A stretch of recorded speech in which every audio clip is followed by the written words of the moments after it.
Heart স্পেশালিস্টের চেম্বারে বসেছিলাম। ছেলের বুকে ব্যথার কথা শুনে চিন্তিত হয়ে নিয়ে এসেছি। ডাক্তার এসিজি রিপোর্ট দেখে বলল, কিছু চিন্তার নেই, তবে ব্লাড প্রেশার একটু লো। তারপর আমার দিকে তাকিয়ে বলল, আপনার স্বামীর খাবারের লবণ কমিয়ে দিন গো। আমি বলতে যাচ্ছিলাম, ডাক্তার সাহেব, এ আমার ছেগিও।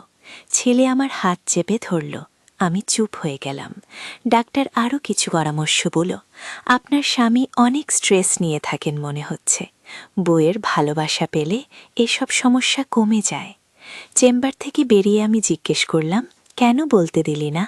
সে আমার হাত ধরে বলল, কারণ আমি চাই সবাই জানুক তুমি আমার স্বামী হিসাবে আমাকে দেখাশোনা করো। আমি অবাক হলাম। মা, ডাক্তার ঠিকই বলেছেন, আমার স্ট্রেস কমবে যদি তুমি আমার স্ত্রী হয়ে থাকো। খুশি আমার কাঁধে হাত রাখো। আচ্ছা, ভালোবাসি। আমার হার্টের সমস্যাও হয়েছে তোমাকে নিয়ে ভাবতে ভাবতে। বিয়ে করো আমাকে। প্রেসক্রিপশনের কাগজ আমার হাতে কাঁপছিল। এই গল্পটি সম্পূর্ণ শুনলে আপনাদের পানি অটোমেটিক বের হয়ে যাবে। সো যত দ্রুত সম্ভব হাতের কাছে টিস্যু নিয়ে বসে পড়ুন। বিছানার চাদর যেন নষ্ট না হয় সেটা সম্পূর্ণ খেয়াল রাখার অনুরোধ জানিয়ে গল্পটি এখন শুরু করব। তার আগে সর্বশেষ অনুরোধ, দয়া করে এমন পানি বের করার গল্প নিয়মিত শুনতে আমাদের চ্যানেলটি সকলেই সাবস্ক্রাইব করুন। ধন্যবাদ। হ্যালো বন্ধুরা, আমার নাম নীলিমা দাস। আমার বয়স ৪৪ বছর। আমার স্বামীর নাম রবিন দাস, বয়স ৪৭ বছর। আমাদের ২ সন্তান, রাহুল আর তানিয়া। রাহুল ২১ বছর বয়সী, বিশ্ববিদ্যালয়ে পড়ে। তানিয়া ১৪ বছর বয়সী, স্কুলে যায়। আজকের ঘটনাটা এতই অদ্ভুত যে বিশ্বাস করতে কষ্ট হবে। সকালবেলা রাহুলের বুকে ব্যথার অভিযোগ নিয়ে হাসপাতালে গিয়েছিলাম, কিন্তু যা হলো সেটা আমার জীবনের সবচেয়ে বিব্রতকর অভিজ্ঞতা। হাসপাতালে পৌঁছে দেখি ডাক্তার রিসেপশনে নেই। নার্স বলল, একটু অপেক্ষা করুন, ডাক্তার আসছেন। কি আমরা বসে অপেক্ষা করছিলাম। রাহুল হঠাৎ বলল, মা, আমার মনে হচ্ছে আমার হার্টের সমস্যা হয়েছে। তোমাকে নিয়ে ভাবতে ভাবতে আমি অবাক হয়ে জিজ্ঞেস করলাম, মানে? রাহুল আমার হাত ধরে বলল, মা, আমি তোমাকে অন্যভাবে ভালোবাসি, শুধু মা হিসেবে নয়, একজন নারী হিসেবেও। আমার চোখ ছানাব্রা হয়ে গেল। কি বলছে ছেলেটা? রাহুল, তুমি কি বলছো? আমি তো তোমার মা। হ্যাঁ মা, কিন্তু তুমি খুব সুন্দরী, আর আমি মনে করি বাবা তোমার যত্ন নেয় না। আমি চাই তুমি আমার সাথে থাকো। রাহুলের কথায় আমি হতবম্ব হয়ে গেলাম। এমন সময় ডাক্তার এলেন। রাহুল তাড়াতাড়ি আমার পাশে বসল এবং আমার হাত ধরল। ডাক্তার দেখে বুঝলেন আমরা স্বামী স্ত্রী। আপনাদের কি সমস্যা? ডাক্তার জিজ্ঞেস করলেন। রাহুল বলল, আমার বুকে ব্যথা হচ্ছে। ডাক্তার পরীক্ষা করে দেখলেন, তারপর আমার দিকে তাকিয়ে বললেন, আপনার স্বামীর ব্লাড প্রেশার কমে গেছে গে। আমি বলতে যাচ্ছিলাম এটা আমার ছেলে, কিন্তু রাহুল আমার হাত চেপে ধরল। আমি কিছু বলতে পারলাম না। ডাক্তার বলেন, আপনার স্বামী হয়তো অনেক চিন্তা করেন। বউয়ের ভালোবাসা আর যত্ন পেলে এসব সমস্যা কমে যায়। আপনি তাকে বেশি সময় দিন। হাসপাতাল থেকে বেরিয়ে আমি রাহুলকে কড়া ভাষায় বললাম, এটা কি করলে? কেন ডাক্তারকে বলতে দিলে না যে তুমি আমার ছেলে? রাহুল হেসে বলল, কারণ আমি চাই সবাই ভাবুক তুমি আমার স্ত্রী। মা, আমি সত্যিই তোমাকে ভালোবাসি। বাবা তোমার যোগ্য না। তুমি আমার সাথে থাকো গো রাহুল।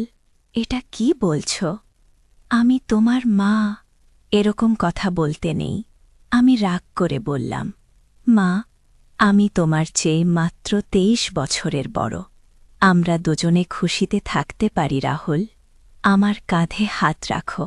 আমি তার হাত সরিয়ে দিলাম। রাহুল, এটা পাপ। তুমি আমার সন্তান গো। কিন্তু মা, আমার তোমার ছাড়া চলে না। আমি রাতে তোমার কথা ভেবে ঘুমাতে পারি না। রাহুল আমার হাত ধরার চেষ্টা করল। আমি তার হাত ছাড়িয়ে নিয়ে দ্রুত বাড়ির দিকে হাঁটতে শুরু করলাম, কিন্তু মনে মনে ভাবতে লাগলাম, রাহুল কি সত্যিই আমাকে নিয়ে এরকম ভাবে? এটা তো স্বাভাবিক না। বাড়ি পৌঁছে দেখি রবিন অফিস থেকে ফিরেছে। তানিয়া স্কুল থেকে এসে বসে আছে। আমি কিছু বুঝতে পারছিলাম না। রাতে খাবার টেবিলে বসে রাহুল আমার দিকে এমনভাবে তাকাচ্ছিল যেন আমি তার প্রেমিকা।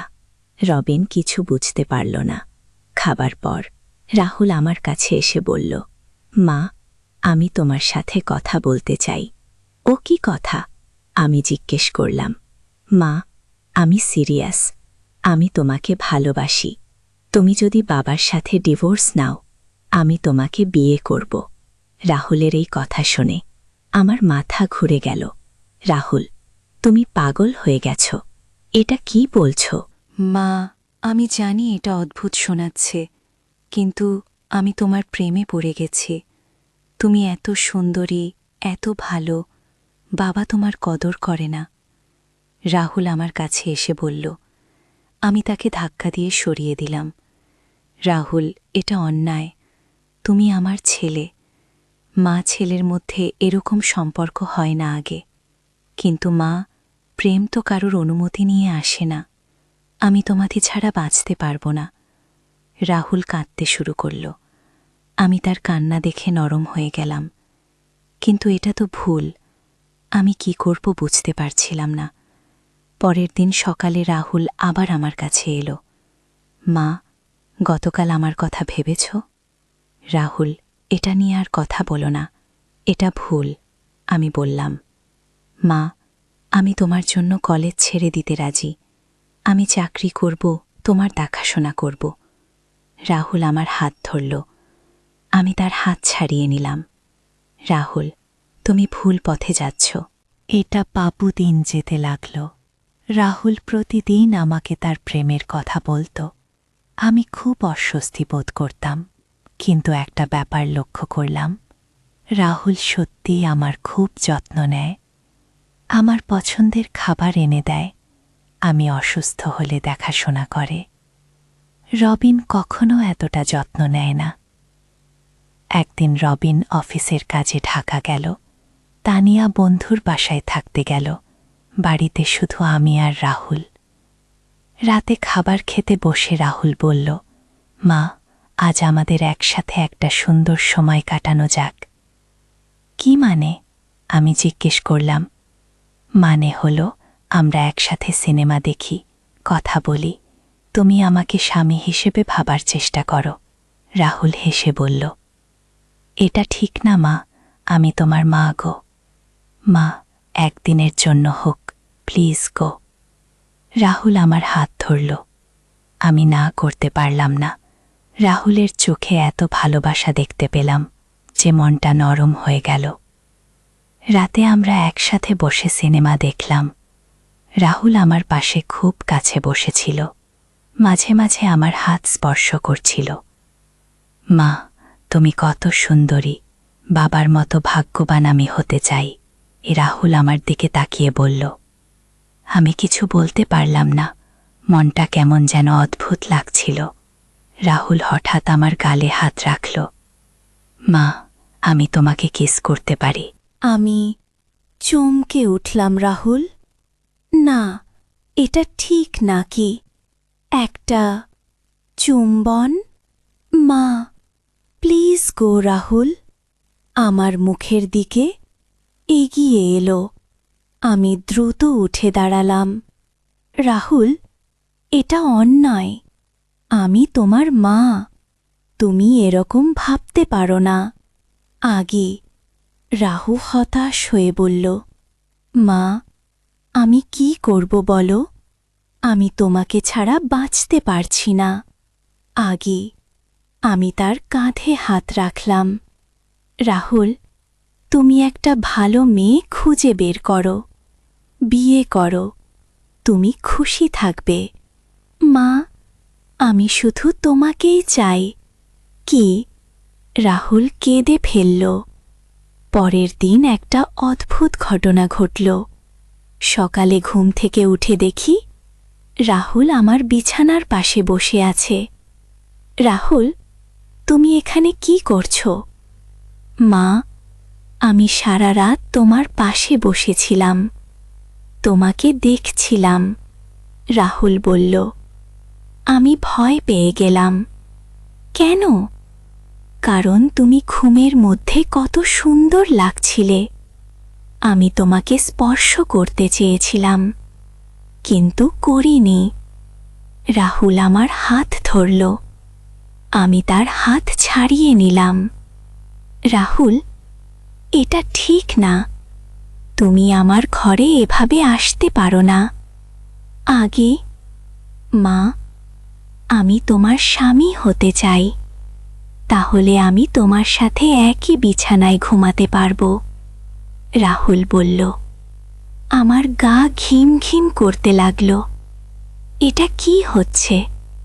আমার নিজের ছেলে আমাকে নিয়ে এরকম চিন্তা করছে। দিনের বেলায় রাহুল কলেজে গেল। আমি ভাবতে লাগলাম, কি করব? রবিনকে বলবো, কিন্তু বললে রবিন রাহুলকে মেরে ফেলবে। সন্ধ্যায় রাহুল ফিরে এলো। তার হাতে একটা গিফট বক্স। মা, এটা তোমার জন্য। কি? রাহুল গিফটটা আমার হাতে দিল। আমি বক্সটা খুলে দেখি একটা সুন্দর নেকলেস।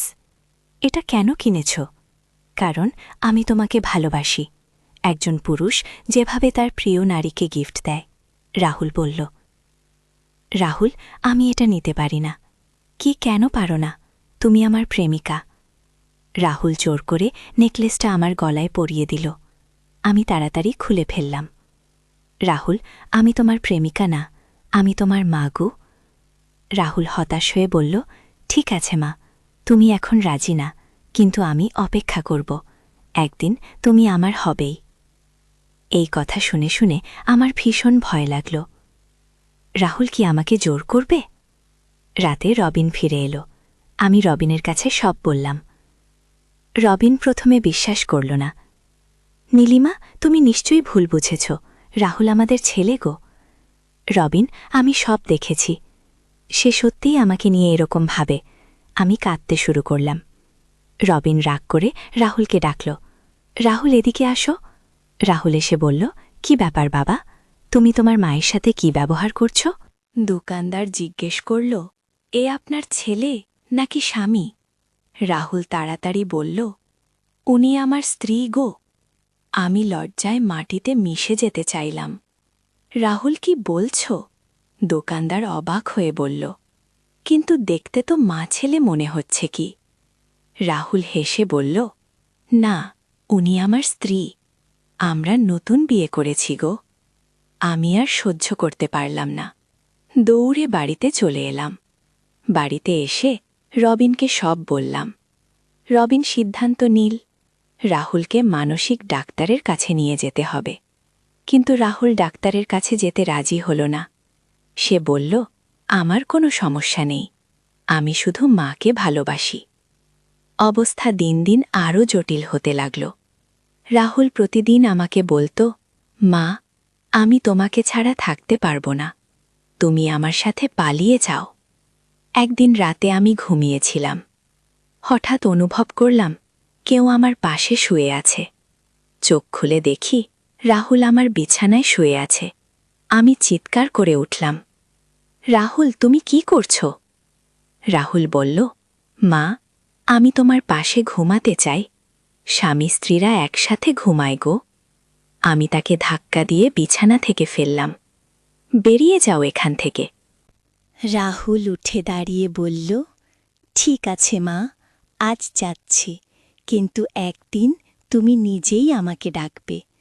দিয়ে পরের দিন সকালে উঠে দেখি রাহুল নেই। তার রুমে গিয়ে দেখি সে তার সব জিনিসপত্র গুছিয়েছে। টেবিলের উপর একটা চিঠি রেখেছে।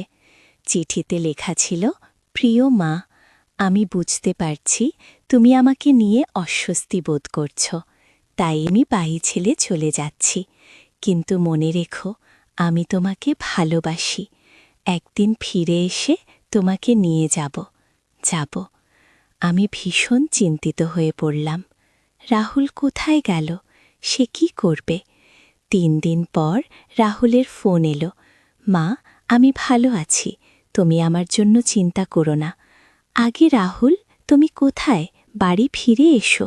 আমি কাঁদতে কাঁদতে বললাম, না মা, আমি ততক্ষণ ফিরব না যতক্ষণ তুমি আমার প্রেম গ্রহণ না করো। রাহুল বলল। এভাবে 1 মাস কেটে গেল। রাহুল মাঝে মাঝে ফোন করত, কিন্তু বাড়ি আসত না।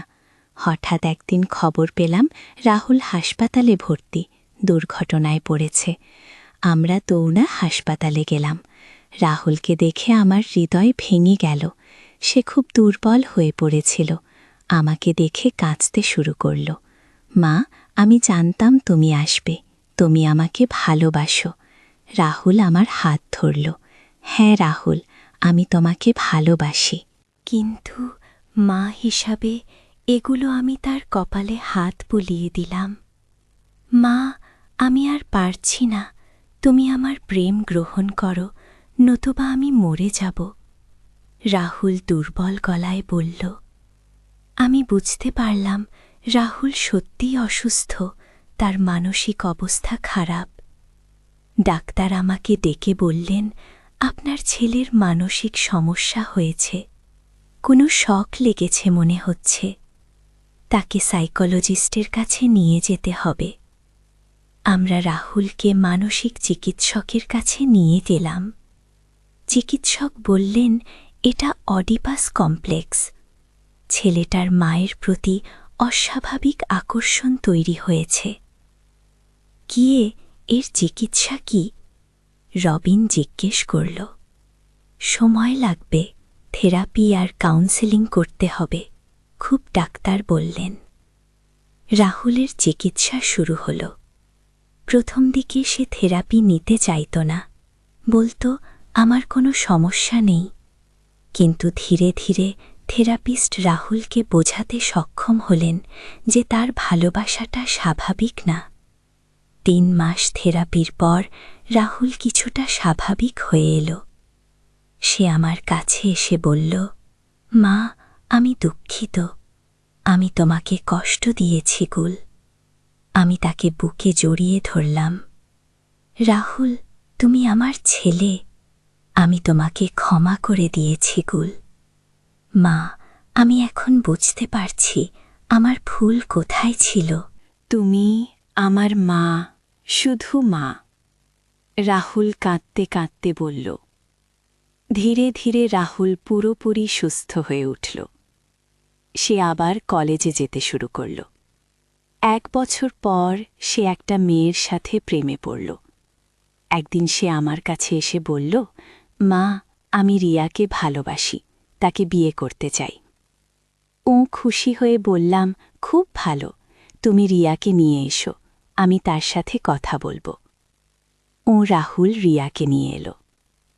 রিয়া বিয়া খুব ভালো মেয়ে, তারা দুজনে একসাথে খুব খুশি দেখাচ্ছিল। বিয়ের দিন রাহুল আমার কাছে এসে বলল, মা, ধন্যবাদ, তুমি আমাকে সঠিক পথ দেখিয়েছ গো।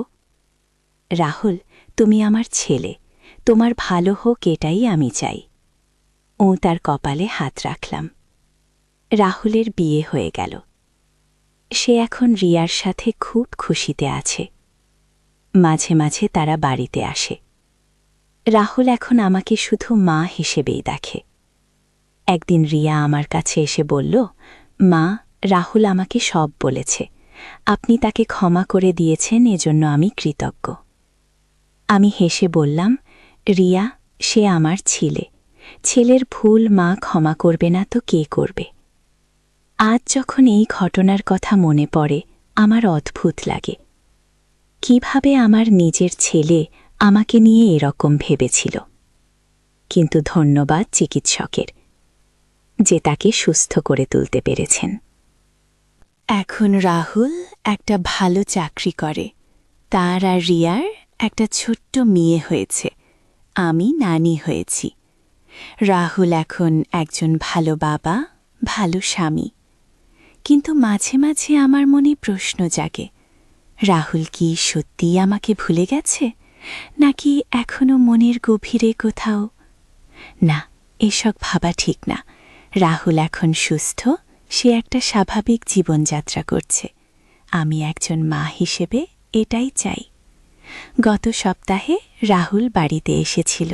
আমাকে দেখে বলেছিল, মা, তুমি আমার সবচেয়ে প্রিয় মানুষ। কিন্তু এখন রিয়া আর আমার মেয়ে আমার জীবনের সব কিছু। আমি বুঝতে পারলাম রাহুল পুরোপুরি সুস্থ হয়ে গেছে। সে এখন জানে কোনটা সঠিক ভালোবাসা। তানিয়াও এখন বড় হয়েছে। সে এখন 18 বছর বয়সী, কলেজে পড়ে। সে কখনো এই ঘটনা সম্পর্কে জানতে পারেনি, আমরা তাকে বলিনি। রবিন আর আমার সম্পর্ক আগের চেয়ে ভালো হয়েছে। এই ঘটনার পর রবিন আমার আরও যত্ন নেয়, বুঝতে পেরেছে পরিবারের কতটা গুরুত্বপূর্ণ। আজ আমি এই গল্পটা বলছি কারণ অনেক পরিবারে এরকম সমস্যা হতে পারে, কিন্তু লজ্জার কিছু নেই। চিকিৎসা করালে সব কিছু ঠিক হয়ে যায়। রাহুল এখন প্রায় বলে, মা, আমি ভাগ্যবান যে তুমি আমাকে ছেড়ে দাওনি, তুমি আমার চিকিৎসা করিয়েছ, নতুবা আমার জীবনটা নষ্ট হয়ে যেত। আমি তাকে বলি, রাহুল, মা কখনো তার সন্তানকে ছেড়ে দেয় না, যতই সমস্যা হোক। এই গল্পের মাধ্যমে আমি বলতে চাই, পরিবারে কোনো সমস্যা হলে লুকিয়ে না রেখে চিকিৎসকের কাছে যেতে হবে। মানসিক সমস্যার চিকিৎসা আছে, ধৈর্য ধরলে সব কিছু ঠিক হয়ে যায়। আর সবচেয়ে বড় কথা হল, ভালোবাসার একটা সীমানা আছে। সেই সীমানা লঙ্ঘন করলে সেটা আর ভালোবাসা থাকে না, হয়ে যায় অসুস্থতা। রাহুল এখন এটা বুঝতে পেরেছে। সে এখন সঠিক পথে আছে। আমি একজন মা হিসাবে গর্বিত যে আমি আমার ছেলেকে সুস্থ করে তুলতে পেরেছি। কিন্তু এই ঘটনা আমার জীবনে একটা গভীর প্রভাব ফেলেছে। আমি বুঝতে পেরেছি পরিবারের সদস্যদের মধ্যে সম্পর্কটা কতটা নাজুক। একটুখানি ভুল হলে সব কিছু তুচ্ছ হয়ে যেতে পারে। আজও মাঝে মাঝে সেই দিনগুলোর কথা মনে পড়ে, যখন রাহুল আমাকে তার স্ত্রী বানাতে চেয়েছিল। কতটা কষ্ট পেয়েছিলাম, কিন্তু আমি ধৈর্য হারাইনি। একজন মা হিসাবে আমার কর্তব্য পালন করেছি। এখন রাহুল যখন তার মেয়েকে নিয়ে আমার কাছে আসে, আমি দেখি সে কতটা ভালো বাবা, কতটা ভালোবাসে তার পরিবারকে। সে এখন জানে সঠিক ভালোবাসা কি। আমি সব মা বাবাকে বলতে চাই, সন্তানদের সাথে যোগাযোগ রাখুন, তাদের মানসিক অবস্থা খেয়াল রাখুন। কোনো অস্বাভাবিকতা দেখলে চিকিৎসকের পরামর্শ নিন। এই গল্পটা শেষ করছি এই কথা দিয়ে যে ভালোবাসা একটা সুন্দর অনুভূতি, কিন্তু সেই ভালোবাসা হতে হবে সঠিক পথে। ভুল পথে গেলে সেটা হয়ে যায় অভিশাপ। রাহুল এখন সেটা বুঝতে পেরেছে, আর আমি একজন মা হিসাবে শান্তিতে আছি।